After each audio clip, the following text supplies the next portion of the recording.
Sometimes I'm engaged in activities for money that I would prefer not to be doing. You have said that if we find ourselves doing something that doesn't feel good, to stop. Yet I don't feel that I'm able to reach for a high enough vibration to be able to feel comfortable with stopping these activities. Well then, what you must do is make the best of it where you are. In other words, you're right. You say, so I'm pointed upstream as I say, I don't really want to do this. And then you say, but it does give me money, but I don't really want to do this. But it does give me money, but I don't really want to do this. And then you say, how do I know what's the appropriate thing to do? I don't really want to do this, but it does bring me money. And we say, now find some way of standing where you are, not trying to take action to change the circumstance. Jerry and Esther had an enlightening experience just recently.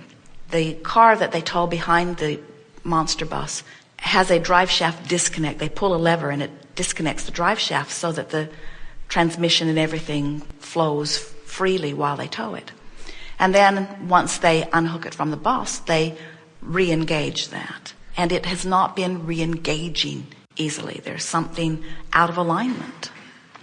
So Jerry can always get it in, but it's required him crawling under and sort of physically, visually lining things up and pounding them into place. So they were towing from San Francisco to San Diego, and Jerry was thinking about the unhooking and the re-engaging process. And he said to Esther, we'll put it in a place where I can easily get under it. And Esther said, you know, since we're not there yet, so we're not faced with it not re-engaging, and you're not crawling under it yet, since we haven't come to that reality yet, maybe we can envision it differently. And it was sort of startling to her. She felt this relief in the thought of that. What she was saying is, since my future hasn't happened yet, I can envision it how I want it.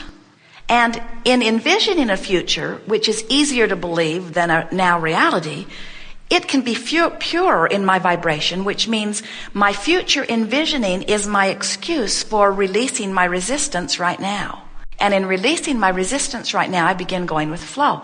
Don't you think that's interesting? So anyway, they got to San Diego and Jerry crawled under the car and banged it into place. But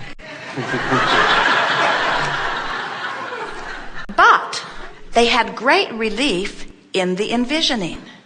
They had great relief in the envisioning that we are saying to them is part of the solution that they're looking for, but don't get too hung up on the solution that you're looking for. Instead, celebrate the relief that you had then. Are you getting this? In other words, what most physical beings say, yes, but I'll do this, but will it fix it now? And we say, it might not fix it now, but it will fix it eventually. It will fix it eventually. If you will use your now to positively anticipate, it must fix it eventually. It must. It just has to. The solution is there, and you will find it. And this is the big realization that Esther had, even though she's heard us say this thousands of times. The big realization that Esther had was that thought just felt better now. And what difference did it make? They had 3 more hours of driving before they had to do whatever they had to do anyway. So why not have relief now in the meantime? And so what we're saying to you is relief now in the meantime, relief now in the meantime, relief now in the meantime is going to bring you a resolution. It will. So Jerry tells the story. Years ago, he came upon a bully beating up on an old man. And Jerry was torn, sort of like the question that you ask. Seemed like no right way. I can get involved and probably get beat up a little myself. Or I can walk away and let this poor man be beaten up, which I can't stand. No right action. And we say, that's right, Jerry was going to make the world a better place. He beat up everybody who was unjust for a long time. Anybody that wronged anybody, he just beat them up. And then they went off and wronged somebody else. In other words, it didn't change anything. All it did was give him momentary involvement in something. So it feels like there's no right action that I can take. And we say, then take the best action that you can take, which means keep doing what you're doing so the money will keep flowing. But flow your thoughts about your future in a way that feel better now. So, does it feel better to say, I'm stuck here forever? Or to say, this is temporary? Temporary. Does it feel better to say, I should have chosen better? Or I made the best decisions I can make along the way? Making the best decision. Does it feel better to say, this and this and this and this is wrong with this? Or there are some aspects to this that were appealing in the beginning that are still appealing now? Mm-hmm. So what we're saying to you is, you deal with the action in whatever way you need to, but you let your big picture be about feeling better about it, feeling better about it, feeling better about it. So the question is, Abraham, I'm sitting on a park bench and I feel fear. Does that mean there's a monster in the bushes? Or do I just think there's a monster in the bushes? What should I do? And we say, run. Get off the bench. Get off the bench. You'll feel better. Well, let us ask you the question. You tell us, if you think there's a monster in the bushes, whether it's really there or not, which feels better to you? Which is upstream?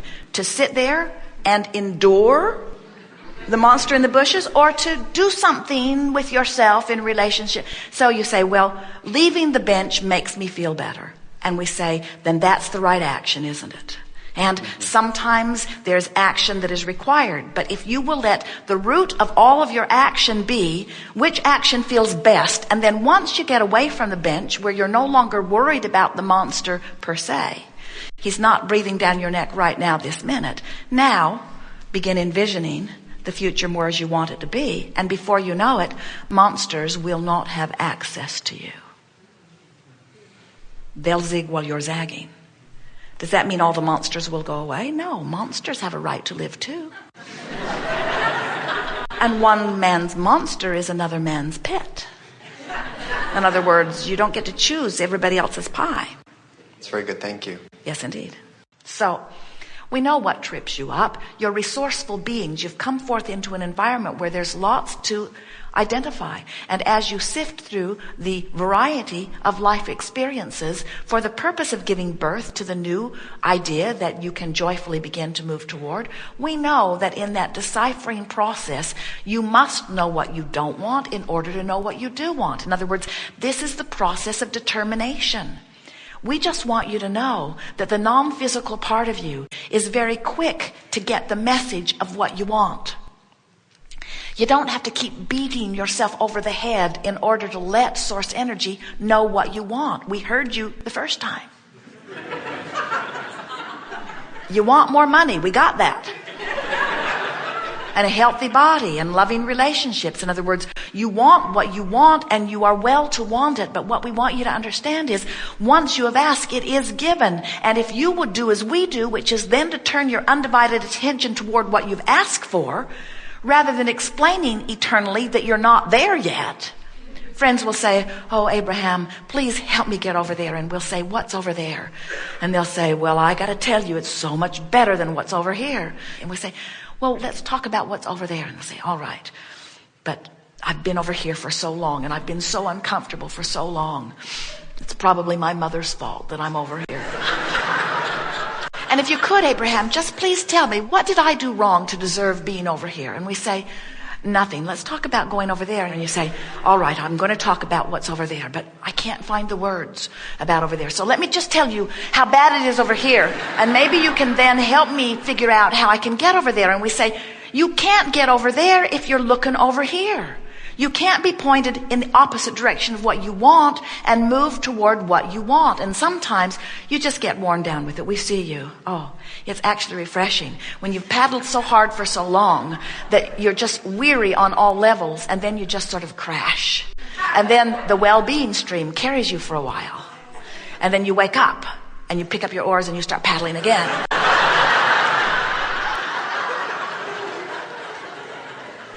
We would like to find ways of helping you to understand that you are born to go with the flow. And when you don't, no matter what your excuse, you are not being who you are, and you will never feel good unless you let go of those resistant oars and allow yourself to begin going with the flow.